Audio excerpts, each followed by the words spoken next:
day. Thank you so much for hanging out with me at Barnes & Noble. Today I'm going to give you a big reading update. I've finished my first book, so I'm going to give you a summary and update on that, and then show you the next book I'm going to be starting, and then I'll show you what I got at Barnes & Noble. So, as you guys saw at Barnes & Noble and kind of on my little day trip, I got a Euro, I got some ice cream. It was really just a lovely bookish day. I was reading How to Book a Murder by Cynthia Kunn, and this is the first book in the Starlight Bookshop mystery series. So in this one, our main character is Emma Starr, and she's a hoot. I love her.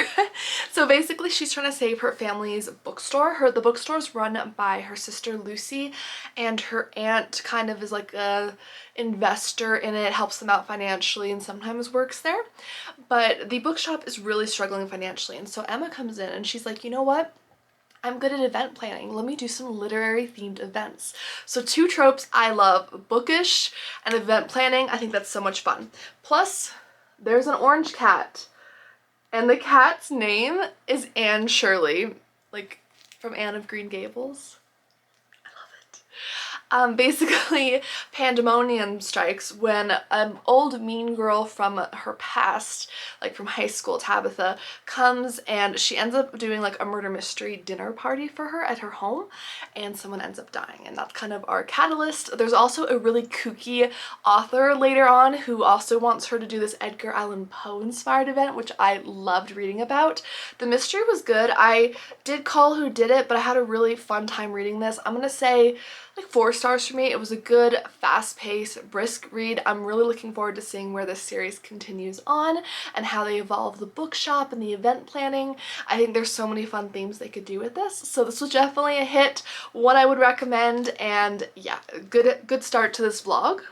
The one I need to start next, because it's due very soon, is The Poison Pen by Paige Shelton. So this is actually the only book in this vlog from an author who I've read before and from a series. I'm currently reading this as book 9 and the latest release this year from the Scottish Bookshop Mystery Series. Our main character is Delaney, and she is actually an American from like the Midwest, but she's moved over to Scotland in the first book. She works at this really quirky, eccentric bookshop for her boss Edwin, who's fabulously wealthy, and he collects all these artifacts. Well, one of his friends has like an estate, and they think they found something that might have been like the late Queen's. So they invite Edwin over, and he sends Delaney over to kind of look at it, because she kind of curates his collection and kind of assesses different things. There's a lot of fun history and like literary references in this, not to mention the adorable bookshop. So I definitely recommend this series, and I haven't started it, but we're gonna get started on this today. Okay, and then I didn't go too crazy at Barnes & Noble, but I did find 2 books that I'm particularly excited for. One is a thriller, and this is one I've had on my want list for a while, and I was hoping the library would get it, and it just never did, and that is The Trap by Catherine Ryan Howard. Look how eerie this book is. Very, very creepy. So this one sounds like it follows 3 different storylines. We have Lucy, whose sister Nikki disappeared after she like left a pub like a year ago, and her life is just unraveling, as you would imagine. And there's been other missing Irish women as well. Then we have one woman who wants to make the Irish police force, but she's struggling to do so, and she starts to pull at threads involving this case with the missing women, and she might just be onto something. Then we have a nameless man who has a victim in his backseat, and he's gonna tell her everything from the start. And she's realizing that what you do know can hurt you. So I'm just really intrigued. I have read, I think, 1 book by this author before, 56 Days, and it wasn't a hit for me. But the premise for this just sounded so good. So I'm really hoping I like it, because it was like $15 some with a Barnes & Noble membership. So I'm like, okay, hopefully I like it. And the other one, as you guys know, I'm really loving illustrated books. Like I have Illustrated Adventures of Sherlock Holmes, and it's like my favorite. But I saw this, and I've been meaning to read this classic for such a long time, and I thought this would make it even better. For $10, The Picture of Dorian Gray, an illustrated edition by Oscar Wilde. Look at the beauty, it's so beautiful. I love illustrated anything, and I feel like because this is such a visual book, because essentially I think Dorian Gray, he is like supposed to be a very beautiful man, and he gets his portrait done, and then he becomes obsessed when he realizes that this is like the best he's ever gonna look. Like he's only gonna age from here on. And he basically says that he would sell his soul to remain like eternally youthful and like good looking, and I guess someone hears him and some kind of deal is struck or something like that. So I'm very curious about this. It's not a very big classic overall. I think this book's only like 200 some pages, and that's with the illustrations, so it shouldn't be too hard of a read, but just, oh, it's so beautiful. And the purple, I love this. And I saw a whole table at Barnes & Noble of different illustrated editions, including the Sherlock Holmes that I love and the Frankenstein one that I recently picked up, which I still need to read, but I'm so excited. This could just be my like gateway into reading more of those classics that I keep putting off because I love the illustrations. Anyways, guys, let's get into The Poison Pen.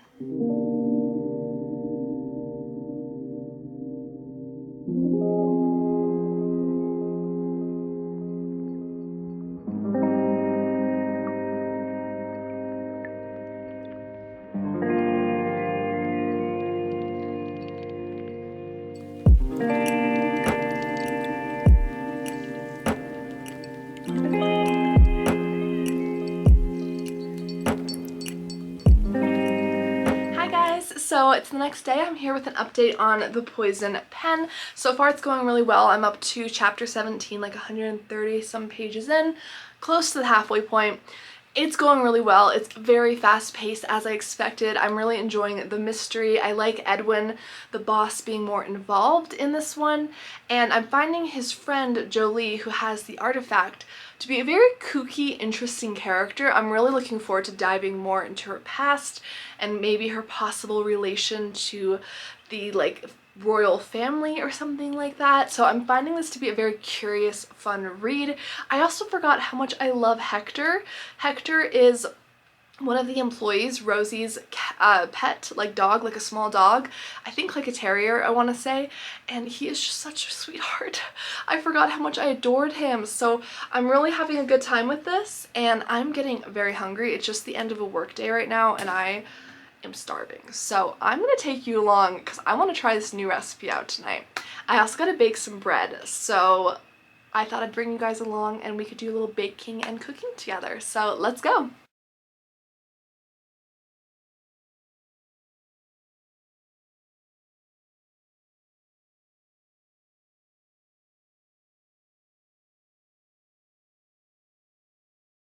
The Simply Red fruit salad. I thought this looked really good. It looks simple. It's literally just chopping stuff and tossing it together like it's a salad. But I thought it looked really good, so I'm gonna give this a try. I got most of the ingredients. The only thing I don't have is the strawberry jam. I have a little container of grape jam that I'm gonna use up just because I don't usually have jam on hand, so I didn't want to buy a whole jar just in case I don't like the recipe. But this is the basic recipe. I do have to combine the cherries and put boiling water on them, but that's about it. Everything else is just kind of chopping things, so nothing too bad. We're gonna see how it goes. I think it could be good. It looks good.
friends, I'm here and it is finally the weekend and I'm so excited because it's been a very crazy week. So I'm gonna go ahead and do a quick get ready with me while we talk about my thoughts on The Poison Pen and the next cozy mystery that I started. So let's go ahead and hop into my thoughts on The Poison Pen. So I did finish this, it really flew by, and I have to say I'm really excited to say that this book was better than the last release in the series, which I was a little let down with. So I'm really excited that this one kind of redeemed it for me because that was the only one in the series I hadn't loved, was the last one, and I'm so excited this one was much better. So as I kind of explained before, this one it takes place where Delaney is an American and she's in Scotland and she's working at this very eclectic bookshop, and the owner has her do a lot of kind of curating of his collection. He's got a lot of like historical and like bookish, like valuable items, and so she's kind of like an archivist for him as well.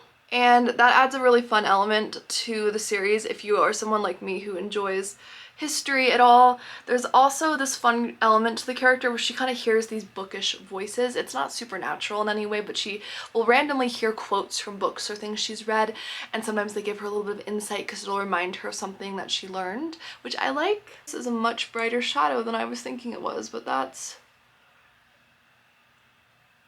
is okay. We will. So I really enjoyed it. I thought the pacing for this one was much better, which was my complaint with the last book. I think it just picked it up. It was really consistent, brought back some good reoccurring characters like Rosie and the curator at a local museum there, Joshua. He kind of helps sometimes with Delaney and her projects and things that she's archiving since he has that background, and he's really brilliant. I forgot that there's a dog in this series, but I love Hector. He's like he's like the bookshop's little dog, Rosie's dog. I think he's like maybe like a little terrier mix. I don't know if it's ever fully said. It's been a while since I read the first books in this series. Like I've been reading it for years now. But there was actually a moment in this book about, I don't know, maybe at the halfway point or 2/3 of the way book, where this character did something and I was so stunned. It happened in the museum that I actually gasped out loud because I was like, no, they didn't do that. So if you've read this, you might be able to guess what I'm talking about. It happened in the museum, and my heart just was like, no, you couldn't have done that. But overall thoughts on this book, I'd give it like a 4.5 stars out of 5.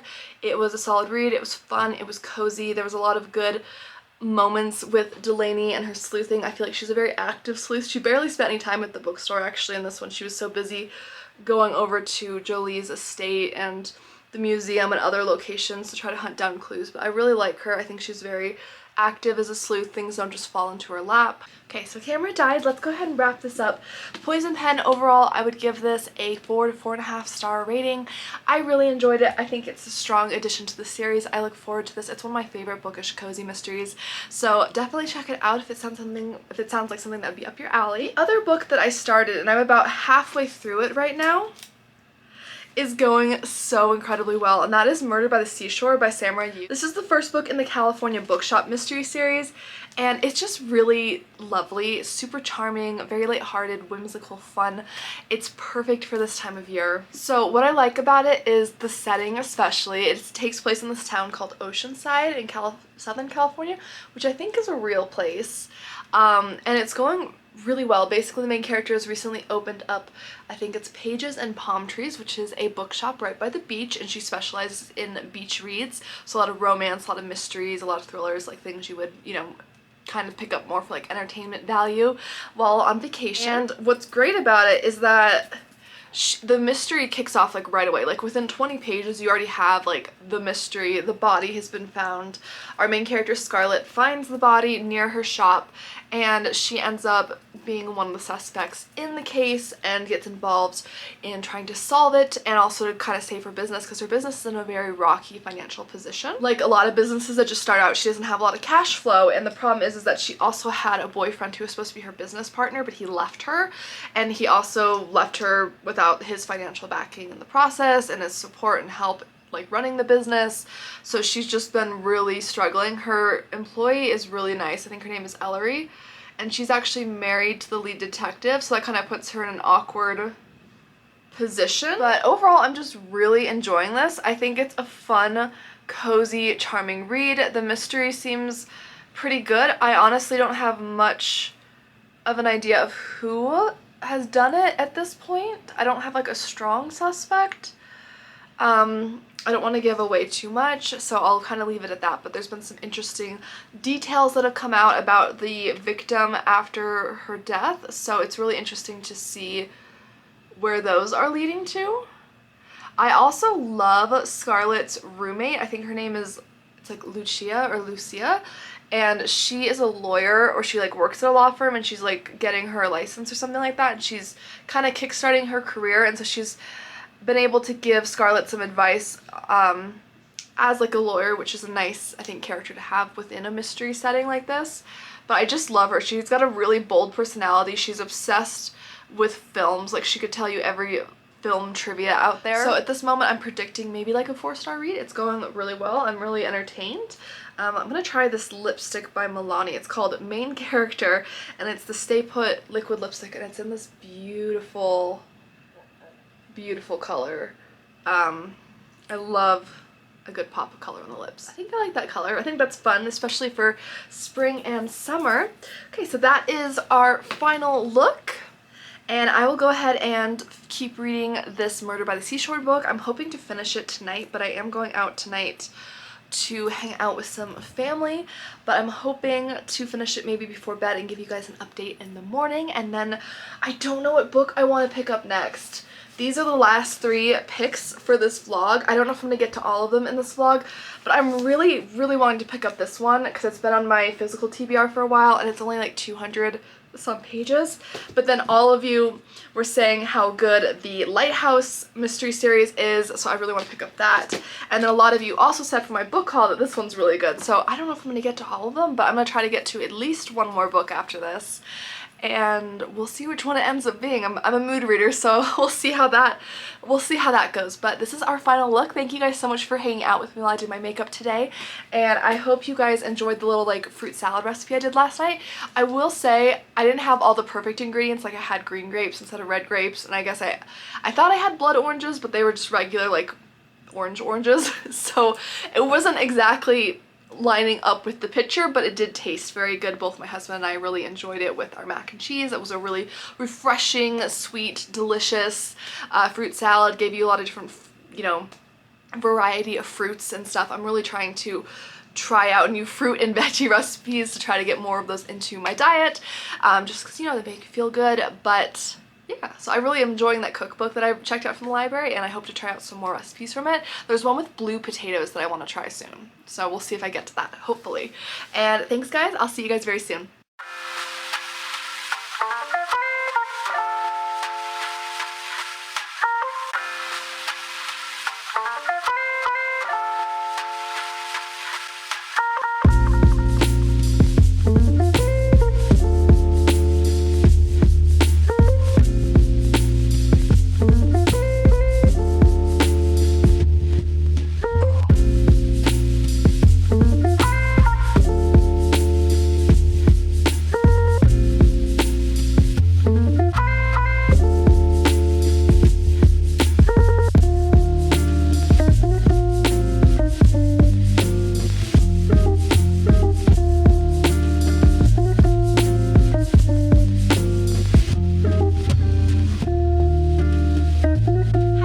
Wrapping up this vlog. So I did finish Murder by the Seashore by Samurai Yu.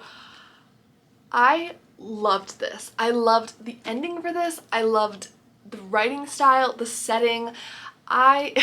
This is just such an amazing start to a series. I actually ended up featuring this in a video I filmed. It should already be up, I'll link it above, about the best summer cozy mysteries, because I loved this book so much. I mean, the cover, it lives up to it. The book lives up to the cover, which is so cute and amazing. I found the storyline about the woman who was murdered and like her possible connection to Scarlett very interesting. I'm super excited to see where this series goes next. I think this is a pretty new release, so I'm hoping there'll be more coming out very soon. The other one that I did end up reading, and I am wrapping this vlog because it needs to be edited and just we need to get it up, is A Novel Murder which is The Secrets of the Castleton Manor Library. This is written by Elizabeth Penny, although I did find out something interesting about this series. I looked up the rest of the series. There's over 20 books in this series, but each book is written by a different author. And Elizabeth Penny actually does write a few other ones throughout the series, but most of the books are written by different people. So I find that very interesting, and I'm a little nervous because I loved this. This is a 5-star read for me. So I'm really hoping I'll like the other author's writing style. It's the same characters, the same setting each time. It's just different writers are doing the continuation. So I find that very interesting. So I'm a little nervous because you're still going to get kind of a new experience with each author, right? But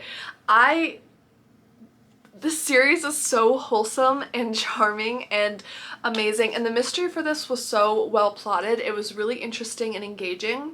And the conclusion to like the missing book element and everything, it was so good. I called part of it. I was super excited. I just love this. The cat is adorable. I mean, come on. There's little paw prints throughout the book, like to separate the sections, which I think is such a nice little feature. And Watson, her cat, whose nickname is Rumpy because of like his tail, I think, also has little sections. So it's not like full chapters where you're writing or reading from the cat's point of view, but there's like little sections in italics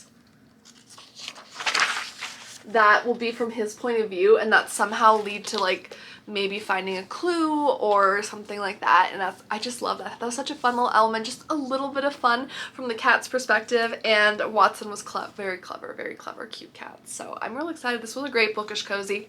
Overall, we had like all hits with this, which is amazing because I love bookish cozy, so I'm so excited to be introduced to some more cozy series that are bookish. If you have any favorites that are bookish cozy mysteries, let me know down below. Have you read any of the ones in this video? I'd love to hear your thoughts. Thank you guys so much for watching. Don't forget to like and subscribe. I do post new book content every week on my channel.